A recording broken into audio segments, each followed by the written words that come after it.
All right, we're live. Tap and Birdie, Rocket Mortgage Classic with Mike Cavalunas. We clarified it before we went live. Host of the Cutline podcast, the ownership guy at Fanshare, a delightful follow, a great photoshopper, editor, and a very sharp mind in the industry. Mike, how you doing tonight?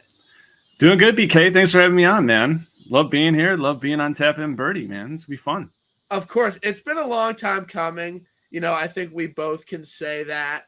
But I thought there was no more perfect event to have you on for the Rocket Mortgage, which is everyone's favorite event.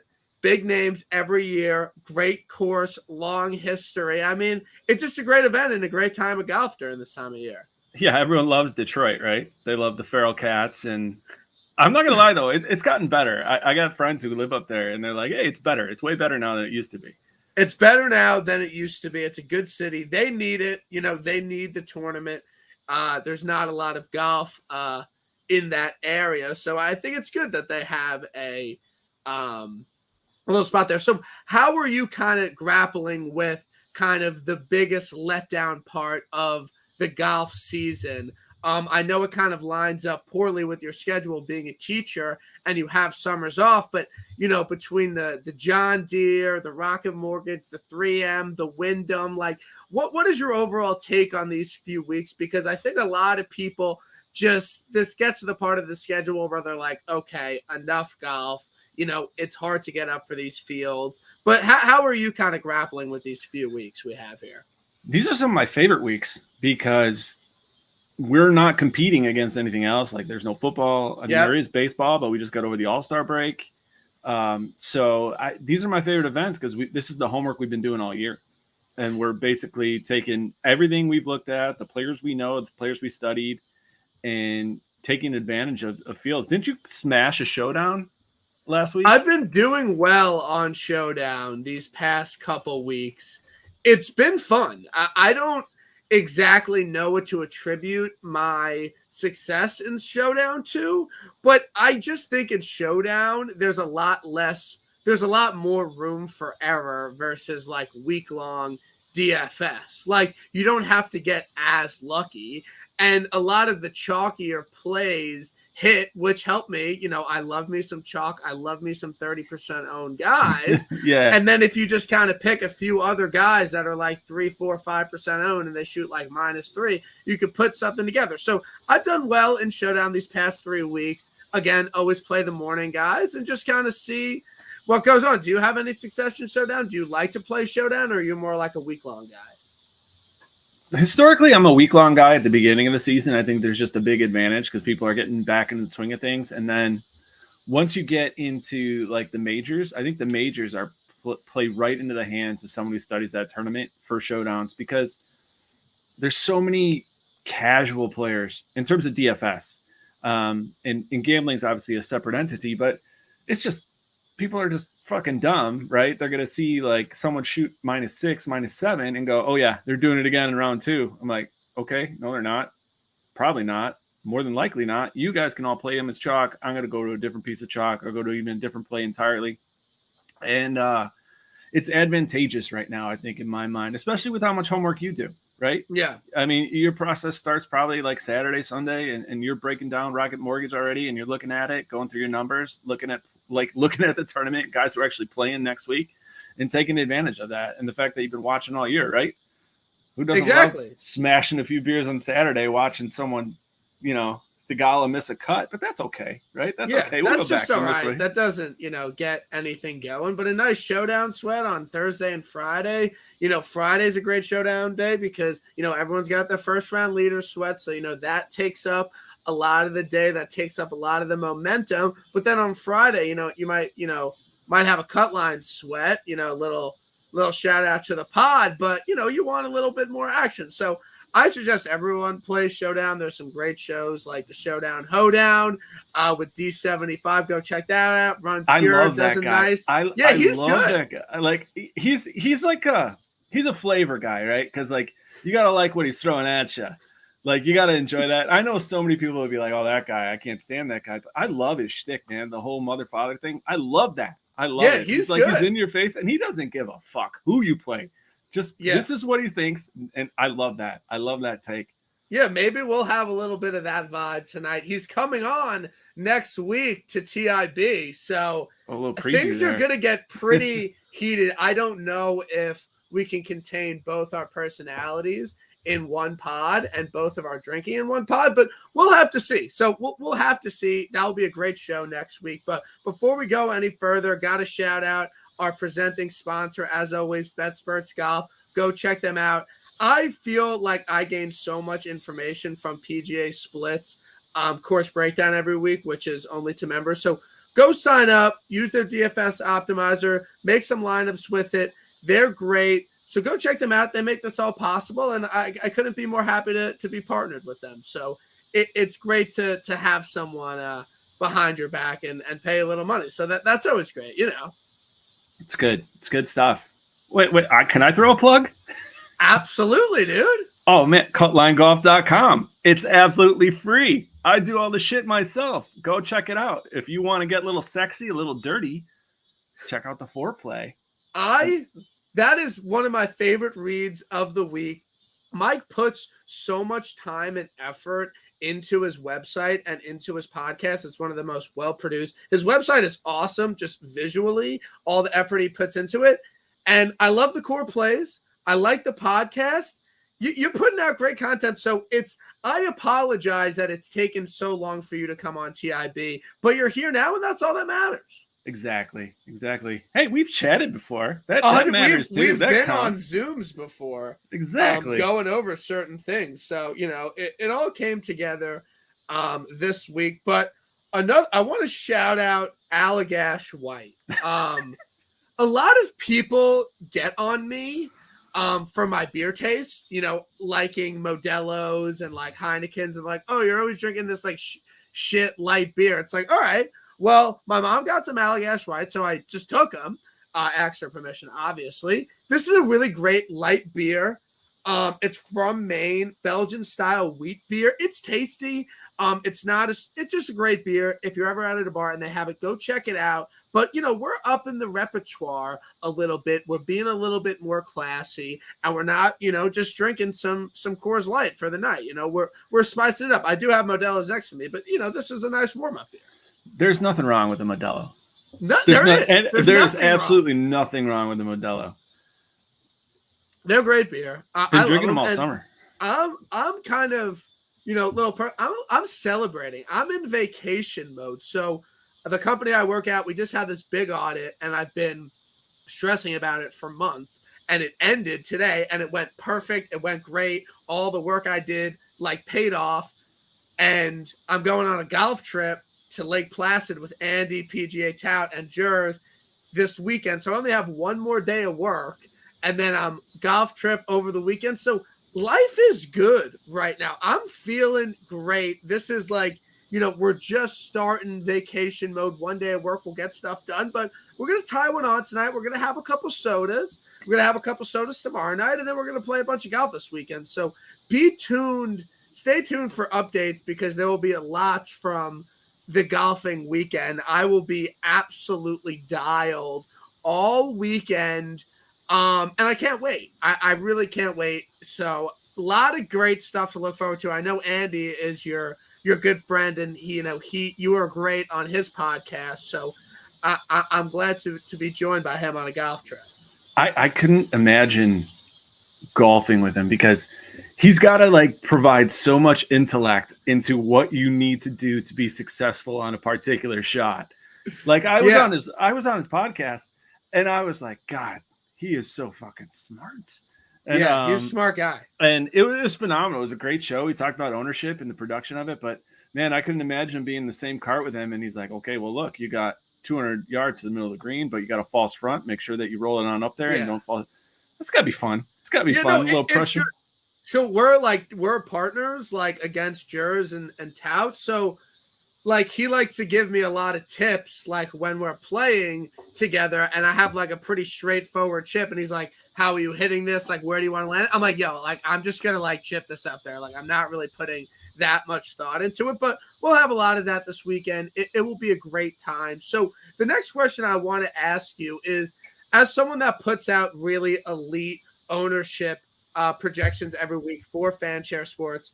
And being so entrenched in ownership every single week, how does that affect your DFS playing? How does that affect how you play ownership? Do you find that the chalk guys are hitting more recently? Like, how does doing ownership every week affect how you play super chalky or super low owned guys?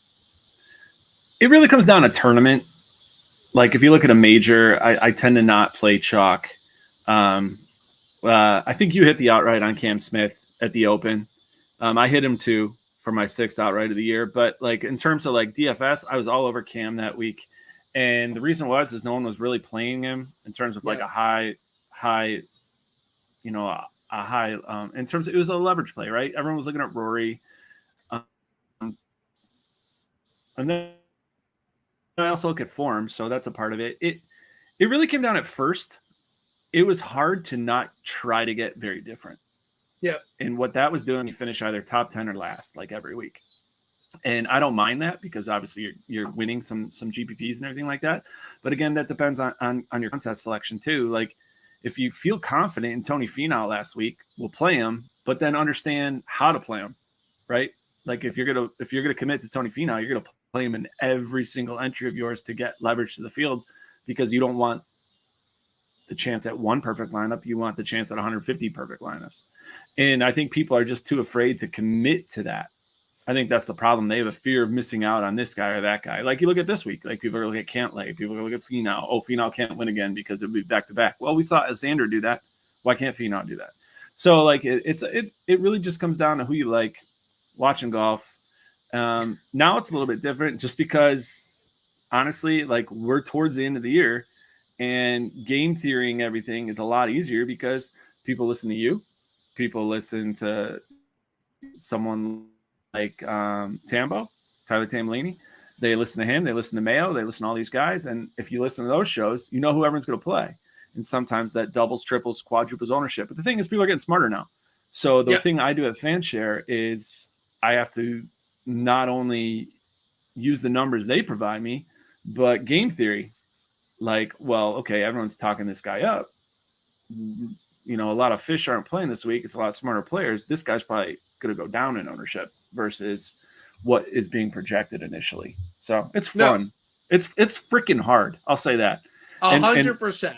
And it's extremely hard to project ownership. There's so many DMs I get like ownership ready yet? Ownership ready yet? I'm like, hey, dick. I'm not like the reason it's so good is because I'm taking a lot of time. Like I'm not like doing this on my lunch break. Yeah. So it's fun. It's fun. It's most definitely it's interesting for DFS. Obviously it's essential. I think people have a hard time differentiating DFS and gambling. Yeah. Like I caught Finau live last weekend, even though I faded him in DFS, but that was an ownership fade, but I caught him live. I don't count those as outrights, even though he won, but still, you know, it's a balance game. That's really what it is. There's no easy answer.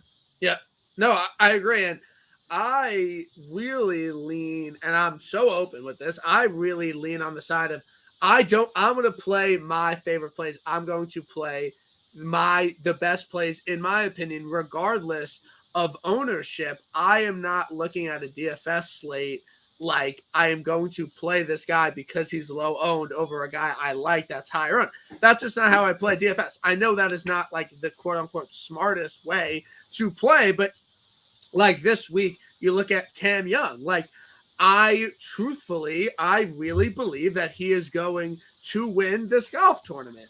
I have wagered a lot of money on him to win this golf tournament. Like, I think it sets up so well for him, for me to not play him in DraftKings because I believe that, you know, his ownership will be too high.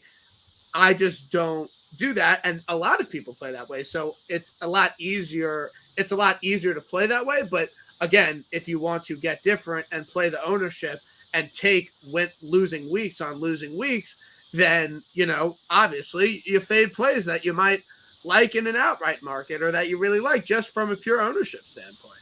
Absolutely. And just understanding contest selection and where you need to get exceptionally different and where you don't have to get exceptionally different because you have less entrants that you're facing. So there we go. There's the Modelo.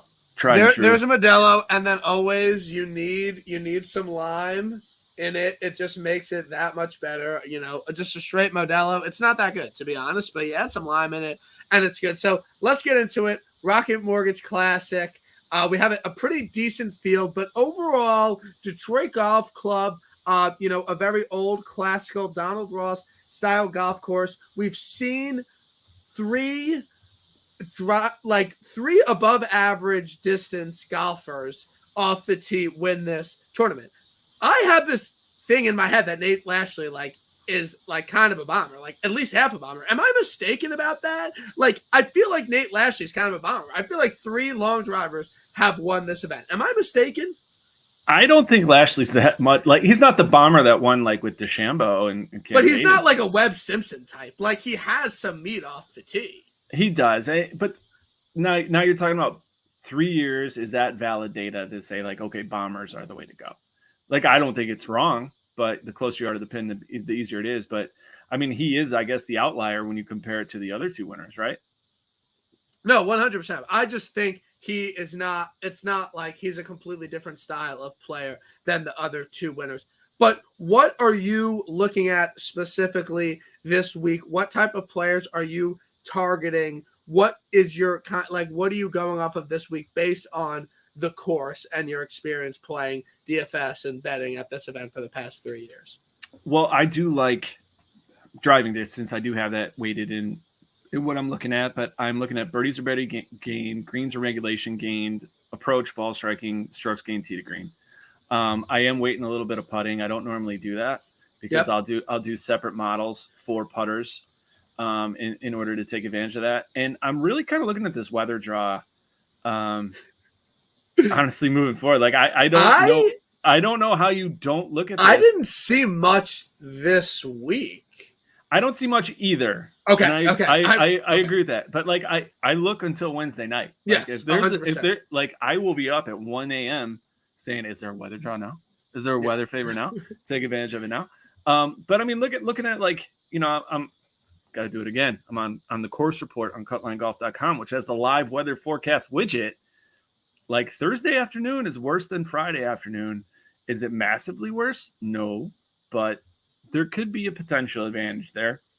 Yeah, and I think that normally, just playing Thursday AM guys, it usually works out. Just regardless of weather, the course is just more scoreable Thursday morning. It just is. It doesn't matter the tournament or the weather. It just is. So again, showdown, first round leader. I think it makes sense this week to just play Thursday AM guys. I agree. And I think the other thing I look at, with my own system, I do look at putting as an individual weighted category.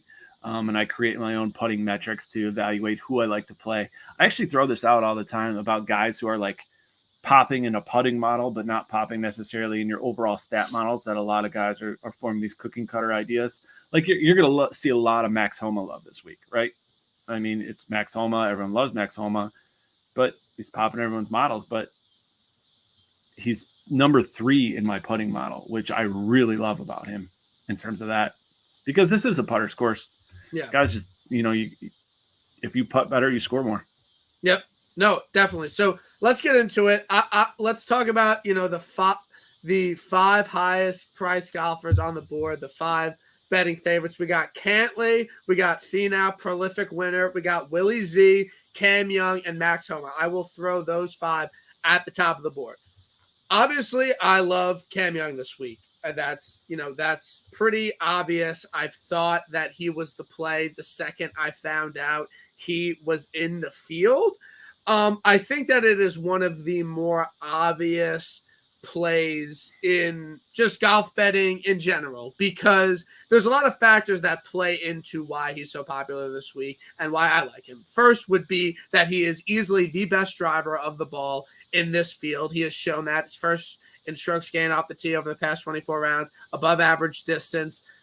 He's shown that his driver is certainly a weapon. I think the other factor is just how close he's been to winning so many events this year. So he has that close finish at the Genesis, then at Wells Fargo, at the Heritage, at the PGA Championship, and then you throw in the Open Championship just next week, where he really showed much prowess with the driver. He showed that he has a great wedge game.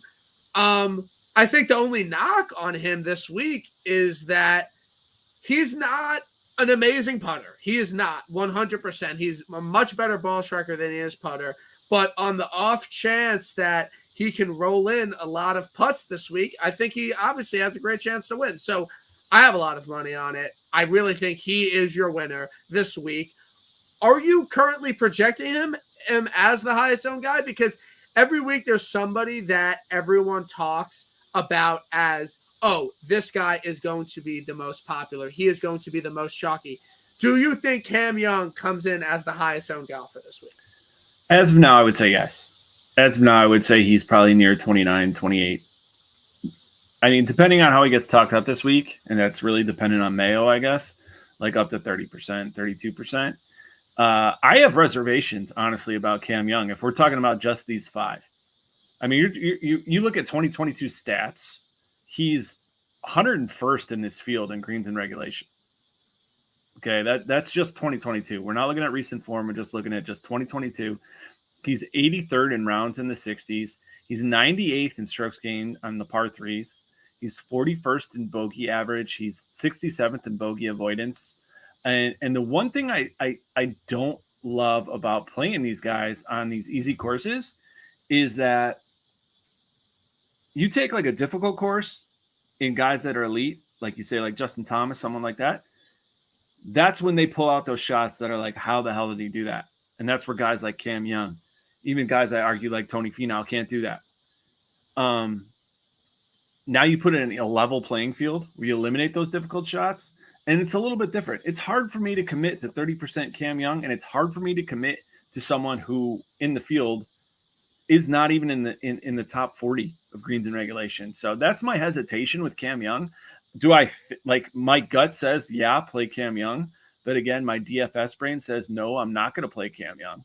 Like, no, and I think a lot of people have that same thought, as that they are very happy to bet him at 20-1, but they know his ownership is going to be super high. So absolutely take the betting. I would take the betting over DFS, but like if we're going to go in the betting market, absolutely take the 20-1, hammer it. And if you can find it better, hammer it.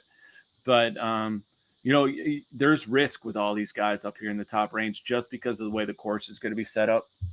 So we were just talking a little bit about, you know, public perception and what people are going to do. And you said that, oh, well, Tony Finau's not going to play. No one's going to play Tony Finau because he just won last week.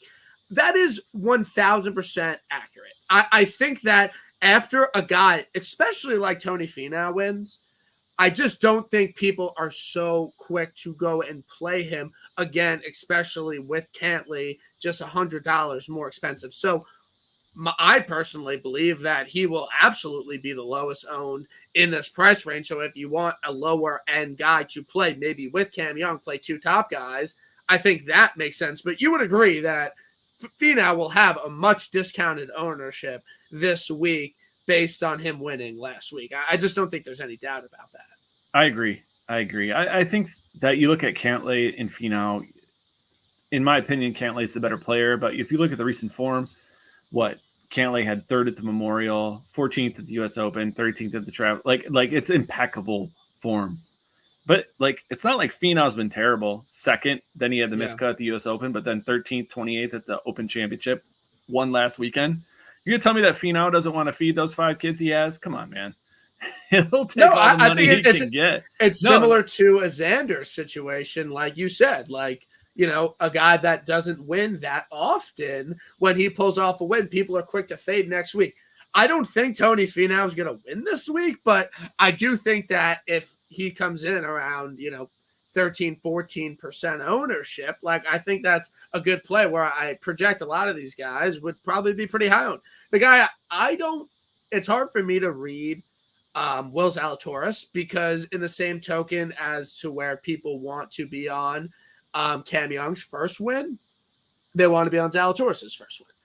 I'm under the impression my take on Zalatoris would be that I believe that he gets his first win at literally at Torrey Pines, the Masters, U.S. Open, and PGA next year. I don't really see him winning a random event like this. I just don't know if his game is best suited for that. So my take on Zalatoris versus Young this week is that I just trust Cam Young to contend and win a lower scoring event because he's shown that he can. Just 2 weeks ago at the Open Championship, solo second, -18 at Riviera. I think he got to -15 or 16.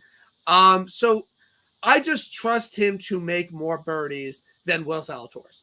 Obviously, Will can, 100%. But I believe that he is better suited and he's at a much better number. But I don't know if people think that way about Will. People love Will. But I'm just saying, I'm going to talk about ownership real quick. My initial projection for Cam Young was 29.69. My initial projection for Zalatoris, 28.78. So people are all over one or the other. Okay. All right. There's no fading it. I don't know. I can't buy Zalatoris either. It kind of just fits in that same boat as Cam Young. I'll bet him, but just that 30% ownership for DFS, I don't know about that. But it doesn't Zalatoris feel I'm trying to almost this is a bad comparison, but it's when Tommy Fleetwood was really DFS darling.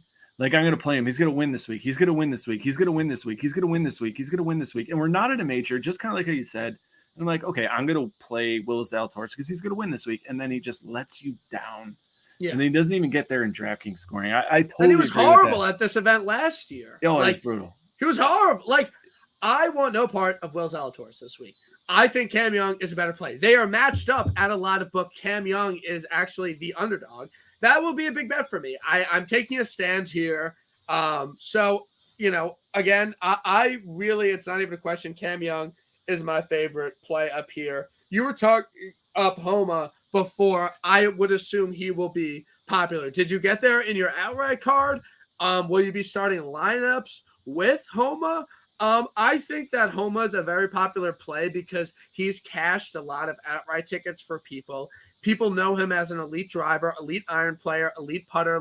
I don't think he has any real weakness to his game. He's shown that he can contend on, tree-lined parkland golf courses, both those events that he won. Cam Young has also done great at. But what is your kind of take on Homa this week in terms of ownership and your own, personal affinity for him this week? I like Max Homa because he's coming in about 16, 17% ownership. That number could obviously change by Wednesday night, and that's just game theory, kind of evaluating the whole environment of PGA DFS. But I don't see why you wouldn't take him at 20-1 if you don't like anyone in front of him. Why wouldn't you then just take Max Homa? The guy's won 4 times on tour. And if we're talking about just this grouping, right, other than Cantlay, why wouldn't you take a discounted Max Homa and betting at 9,900 who's won 4 times, right? That's 2 behind Cantlay. And the only other guy is Tony Finau, who's won 3 times on tour, when Zalatoris and Cam Young have never won. So if you're talking about advantage in terms of numbers, 20-1, 25-1, I think I got him at 25-1. I'd have to double check back on that. But Homa is discounted probably because he missed the cut at the Open, I would assume, is why he's discounted, whatever the algorithm is at DraftKings. And then Vegas, they know everything. So, but I mean, you look at the course history, 25th in 2021, 42nd in 2019. He's played, twice as much as everyone here in this top range. Yeah. If you're going to tell me course history or knowing the course doesn't matter, I'm going to say that's BS. Homa's played here twice, and he's made the cut twice. Yeah, I think Homa's a good play. I'll be playing him in DraftKings. I'll probably split half my lineups with Cam Young, the other half with Max Homa. That's kind of just what I'm doing up top. They'll be higher owned, but I think I could get a little bit different, more down the board. So as we kind of move into the lower 9,000 range, this 30 to 40 to 1 range, I want to like kind of talk about three guys in particular in this range. I think two are really attractive options to people this week. The third, I think, is gaining some steam, but I want to talk about Kisner, Denny, and Mav McNeely. I think that Denny is going to catch a lot of steam this week, and I think people wanted to bet him, but then they looked at the 35-1 number and they just kind of didn't want to get there or expecting anything better. But I think, you are one that's very big on narrative, what people are talking about. I think that people want somebody with a hot putter. Denny McCarthy is legitimately the best putter on tour, and he's showing some really great recent form. So I think he makes a lot of sense for a lot of people, just coming off the 6th at the John Deere, 7th at the U.S. Open, 5th at the Memorial. I don't know if he peaked or not, but when you talk about a shorter course, that seems to check Denny McCarthy's box, and you talk about after making a lot of putts, that's Denny McCarthy. So out of those three, I easily like him, but then I think Kisner is going to get some love given his course history, given his T21 at the Open Championship. Mav McNeely, I want no part of. I don't think he's that great of a golfer. I will be fading him. I will be betting my friends in matchups and his placement positions. So of those three, I think it's clear. One, Denny is my favorite, then Kisner, and then Mav. But where do you kind of fall on those three? You have like a very unique like moment there. Like Kisner, in terms of like course projections, like what I have for like, you can find this all on the website, but like, and you could download the model and see it. But on the course projections, I got Kisner on this course, particularly number 1. I got Mav number 9, but I got Denny number 45. In my overall projections, they all rank in the top 20. In terms of like similar course projections, Kisner 7th, Mav number 9, and then Denny McCarthy 27th. So that's just kind of the volatility, how I do my own projections. The thing that you're looking at these guys in particular, so Kisner and McCarthy are like, Kisner's first of all hot, like coming in hot. Like that's just a recent form play. So I'm really not interested in that. He can score, don't get me wrong, but he's not historically a great putter and historically a poor approach putter. So like you're kind of catching lightning in a bottle, right? You caught it with 21st at the Open Championship, 6th at the Travelers, but that's coming off 4 straight missed cuts. So when is the negative regression going to happen with Kisner? That's a question you're going to have to ask yourself and decide when you're picking your plays. Denny McCarthy, on the other hand, you talked about the putter and you talk about the recent form. The only miscut, in the last 5-6 tournaments was at the Travelers Championship. And then we had 6th, 7th, 5th, 27th, and 48th, I think, at the PGA Championship. It's pretty impressive. And then Maverick McNeely, you're coming off 3 straight made cuts, 49th, 16th, and 8th after missing the cut at the Travelers. So to me, looking at these three in particular, I like probably Mav McNeely the most, just because he's going to have the most scoring upside thanks to the putting ability. But all three of these guys are going to have problems with approach if they're like off their game. The one thing I do like, though, looking at like 2022 PGA stats, Mav is, he's 11th in the field in scoring. Just to highlight, though, that Denny McCarthy's 3rd in the field in scoring. But he's 7th in birdie average. And we're on a scoring course here. I think that's huge when you're looking at birdie average. But recent form comes into play too, man. Like this is a coin flip, right? Like I don't love Kisner because I'm waiting for the other shoe to fall off. So between the three, I would take Mav first, then Denny, then Kis. Yeah, no, I think those are going to be 3 popular plays. Like I'm sure they're actually not. They're 10. You 11%. don't think 10-11% right now. All right, so I think I can work them into some lineups. I think those one of the Kisner and Denny would be kind of my second guy in going there. On my betting card, I might have a little bit of room, but I'm not really sure. I haven't really completed it yet. I have a lot of guys further down the board, but something I wanted to talk to you about, I've talked about it on other pods this week. You're talking about people getting smarter.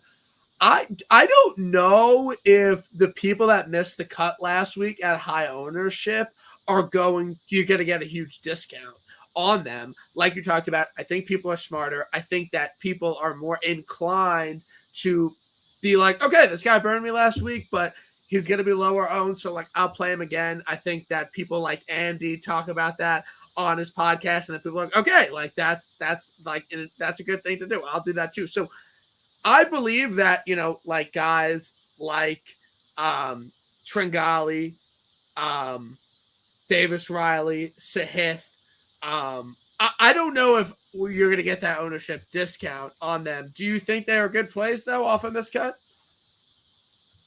I love Tringale's name. I don't necessarily love him as a play this week because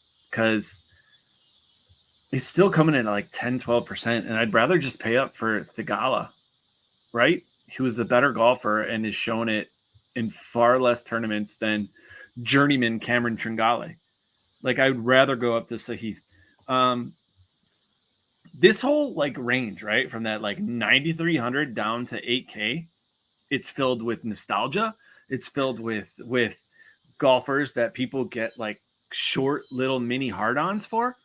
Like, sorry to be so dirty, but like, I mean, Gary Woodland's in this range, right? And people are like, oh yeah, Gary Woodland, yeah, he won at Pebble Beach, won the major, like he could score. Like, I think it's going to get really spread out. And right now, that's the way I'm playing it, that you're really not looking for any leverage at this point, with the exception of Keegan Bradley. And maybe this is a personal bias. I put him at like 7%. Fuck that guy. I ain't going to play that guy.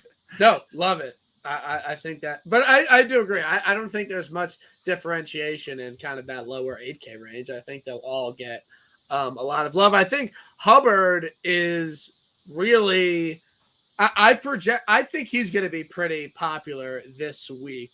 I think he's somebody that always pops in people's stat models, and he's playing some good golf recently. I'm considering betting him around, 50, 60 to 1, but he's certainly trending.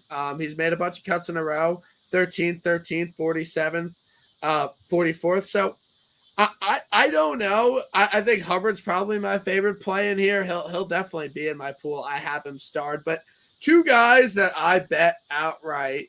One guy that I really like this week, and I think it's becoming a bit more of a popular play, but I think 75 to 1 on Cam Champ is a pretty good number with some good upside.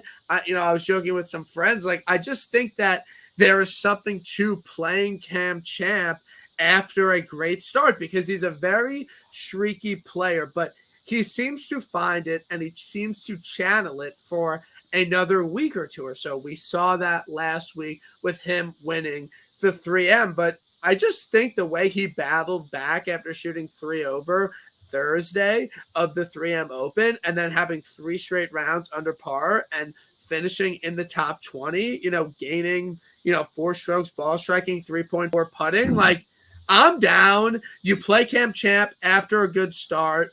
I think it would be very fitting for him to be a 3M and Rocket Mortgage champion. We're talking about how driving distance can be a massive advantage this week. So give me Cam Champ at 75 to 1. That's a very easy play for me. That was a very easy bet for me.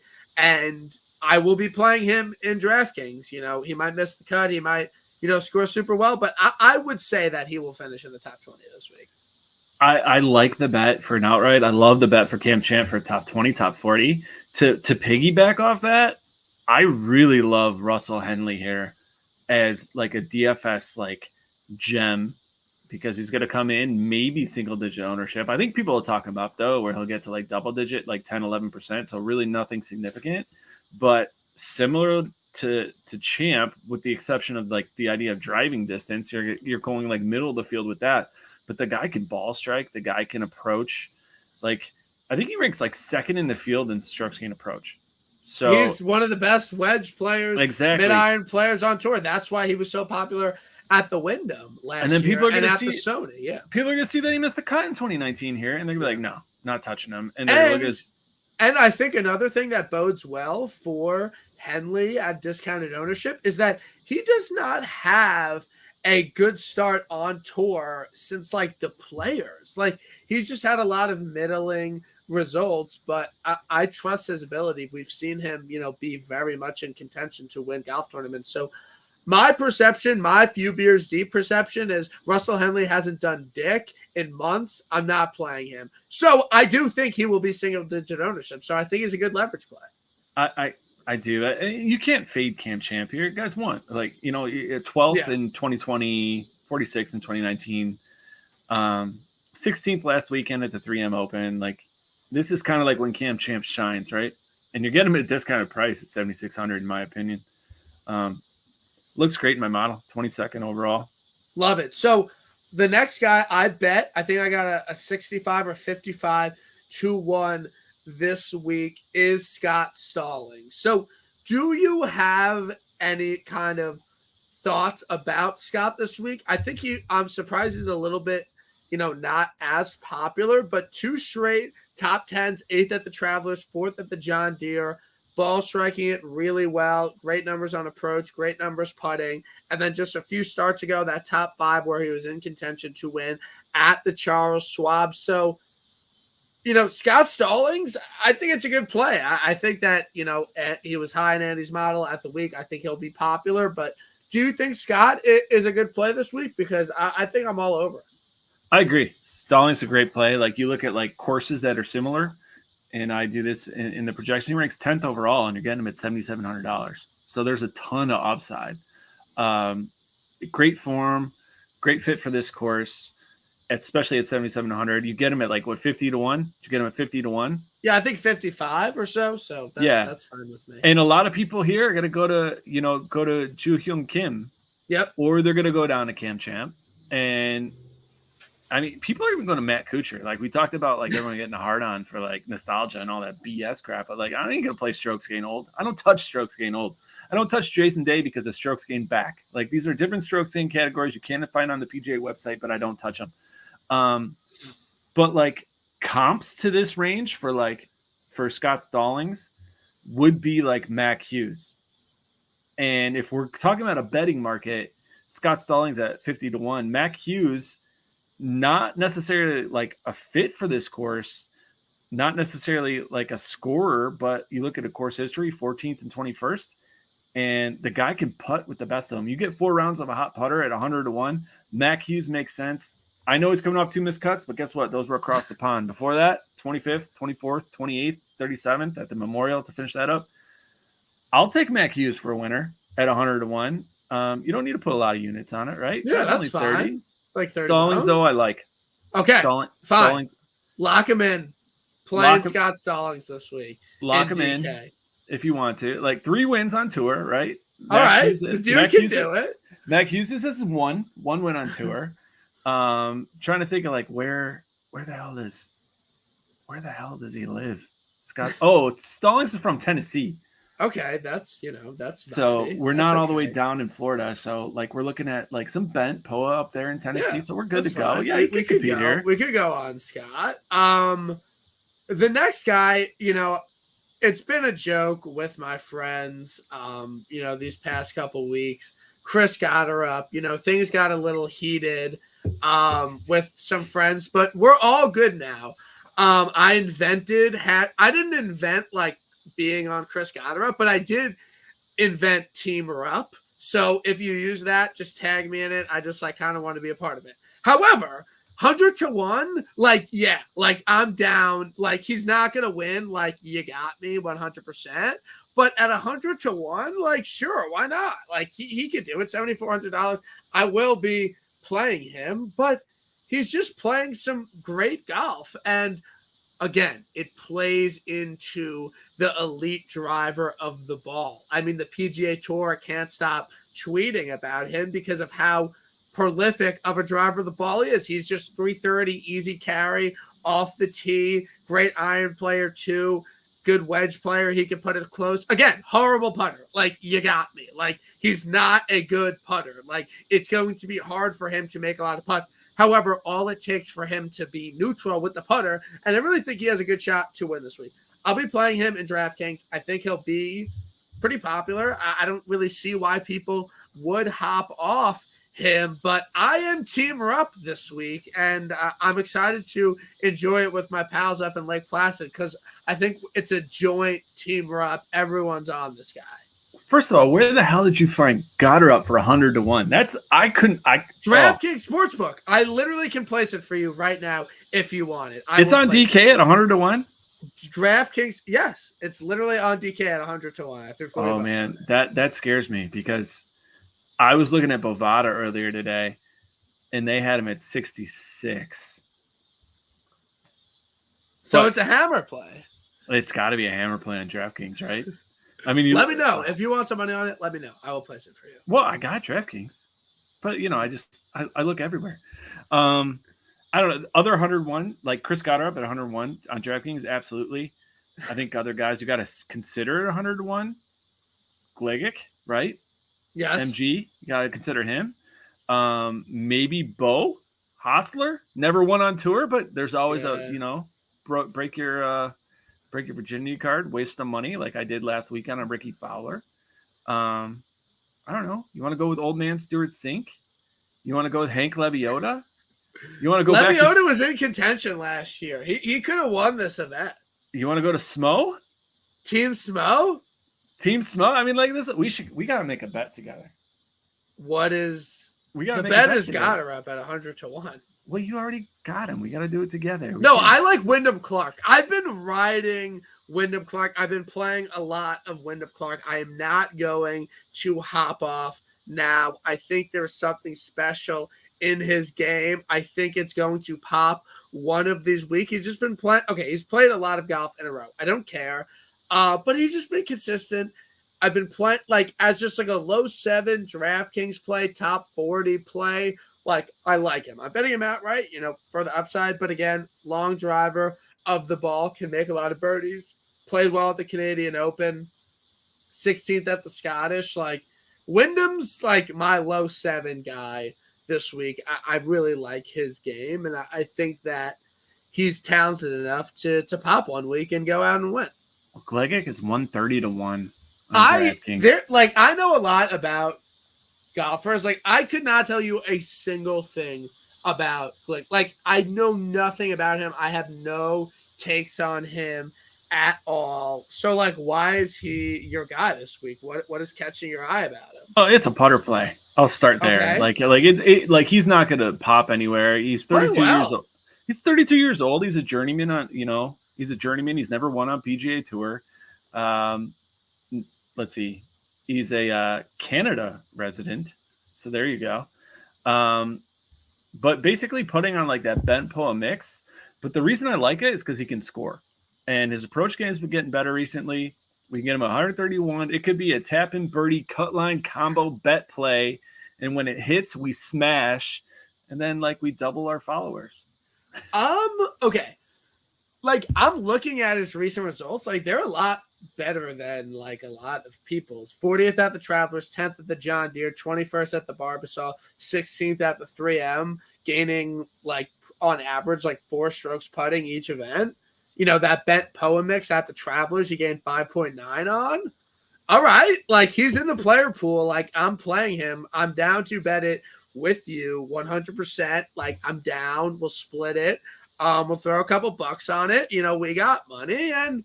I'm fine with that play.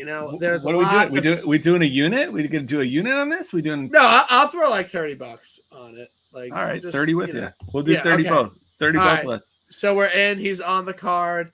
He's on the card. I know nothing about, but I'm down. I'll tell you. So as we kind of get into the 6K range, more bombs, more guys down the board. I really like Lee Hodges. He's been playing some really great golf, and he's a really, really, really good approach player. Horrible putter. Again, you don't really want that this week, but I believe, again, like a lot of other people, if he's just a neutral putter like Goddard, I really think he has a chance to contend. 16th at the 3M Open last week, gained 9 strokes on approach. Okay, whatever. I don't care who it is. You gained 9 strokes on approach the week before. I'll play you. His best putting performance recently was at the Travelers, where he finished 25th. Again, another bent Poa mix. But I was looking at his stats, he's a horrible putter, but when he putts well, he gains 4 strokes. So I think 200 to 1 or more, but he is my favorite 6K play by a mile. Lee Hodges. Any love for Lee this week? I like Lee Hodges. I think he kind of like fits in the same kind of wheelhouse as like Tyler Duncan or JJ Spawn. I'd even argue like Lucas Glover if you want to go with someone a little bit older, a little bit, more of the journeyman. But Lee Hodges totally fits into like anyone's game plan this weekend. No one in this 6K range, just to clarify, is getting any extreme ownership. So you could play whoever the fuck you want and be happy because no one's like getting a ton of love to where it should like take you off anyone. So there's no double digit ownership, but I like Lee Hodges. He has been playing better. I tend to look for like unique aspects about these guys in the 6K range. And Lee does have a lot, but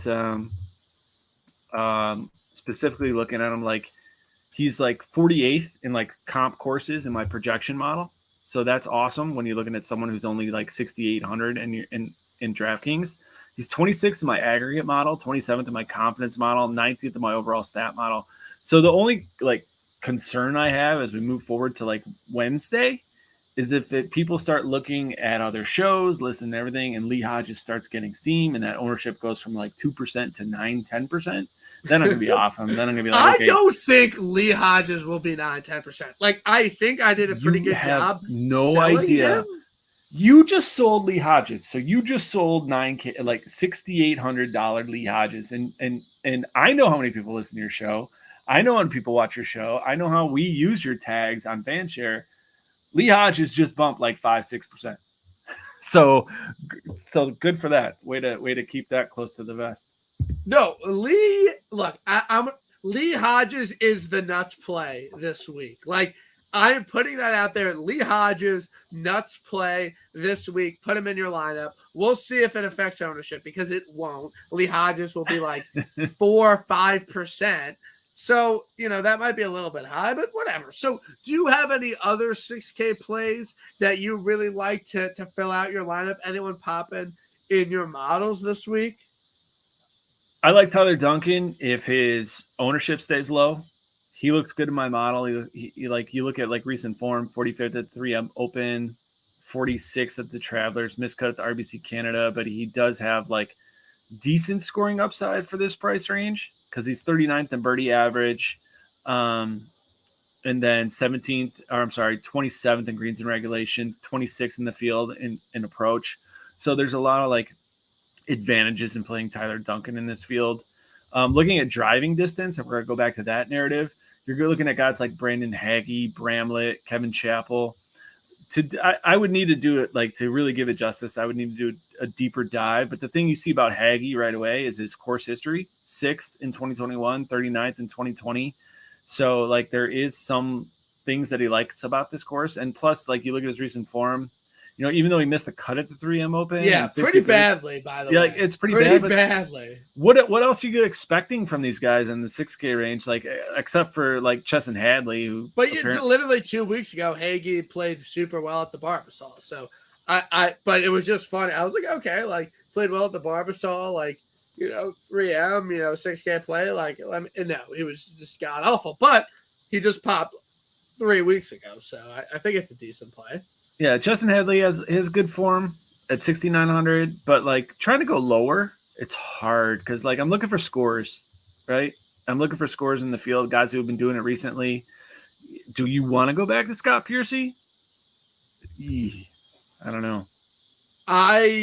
Isn't Piercy like now like when you're down after the front nine? Like I know this. I'm gonna be golfing with my buddy Rich, golfing with my buddy Tom, and I'm gonna be losing. I'm gonna look at him like, hey, don't pull a Scott Piercy. Yeah. Just hoping they do that. I think it's always kind of Russell Henley for me, just given like the consistency and like the elite caliber that he is. So anyone that blows it on the back nine, it will always be a Russell Henley to me. But I think Piercy was probably just a one-off event. I don't know if he's going to play super well this week. I don't really think that's in the card. So Piercy, I will not go back to him, but do you think people will? Like, do you think? No. I think they'll see what happened on Sunday and fade him. But And he's not a likable guy, so I think that also hurts him. That does hurt him. But looking at scorers, like other guys that interest me, like Chad Ramey, Malnati, Satoshi Kodaira, Toshi always. David Lipsky, Danny Lee, the standard guys that we look at for scoring. If we're looking at putters, guys in this range like that are just like putting experts, you're obviously going to go to Bo Hostler, even though he's going to burn you and miss the cut because he sucks. Austin Cook, Hadley, Vince Whaley. So it kind of just looks at like what you're valuing this week. I'm more of the scoring side of things than I am the putting, and trying to like mix and match those guys. So like looking at driving distance, let's see. We got like Haggy, Bramlett, Chamble, Paul Barjon, Charlie Hoffman, Curtis Thompson, Kevin Tway. So like 6K is always full of garbage. Always is. But I think we navigated pretty well. I think we gave out some nuts plays for everybody. So it was an excellent pod. It was really great. I think we ran through the board well. Cam Young is your winner. Go bet him at 20-1, whatever you're feeling comfortable betting on. What about our combo bet? I thought that's our combo winner. bet, Gillick, maybe a top 20, top 40. I think that's a good play. So what I want to ask you is, how was your golf game this summer? How are you playing, with being off, being a teacher? How is your golf game this summer? How are you hitting the ball right now? I spend more time probably at the range than anyone I know. Maybe at Stu Bega on Twitter might spend more time at the range than I do. And I'm just working on my game. And then in my backyard, all I do is work on chipping. That's all I do. And I love wedge play. So like, give me my 60 degree, give me my 58, everything just to mess around. So golf game's great. I broke 80 for the first time last summer. Haven't done it this summer yet, but it's coming. You just have to have your spike week, and you'll be good. No problems at all. None at all. I'll throw my swing up on Twitter, I guess, at some point. Maybe I'll go to the range tonight, throw it up there, and like you guys can all hack it and smash it and say, "Oh, that's garbage." It's tough, kind of tweeting out your golf swing. Like, you're just never gonna win unless you have like a perfect swing. But at the same time, I don't care. I'm fine to tweet out. I'm down to take some heat from the Twitter lights. I think that's kind of my brand, is just kind of being someone that doesn't care and, post things and take some shit from people. So that's fine. I'm down. It's your calves. You know what it is? It's your calves, man. I have some pretty nice calves. Won't lie. Those are great. You should just do back all views. All genetics. So, things are good. But I appreciate everyone who checked out the pod. I appreciate everyone who listened to the pod. I appreciate everyone who was grinding for the Rocket Mortgage and the 3M Open and the Wyndham. You're a great guy. You appreciate the finer things in life. So go check out the Cut Line. Go check out his website. Go check out his podcast. It's all great stuff. It's all very valuable information. And he does great ownership projections. So, Cav, it was a pleasure having you on, and I appreciate the time tonight. Thanks, BK. It was awesome, man. It was a blast. All right, everyone have a great night. We'll talk to you soon.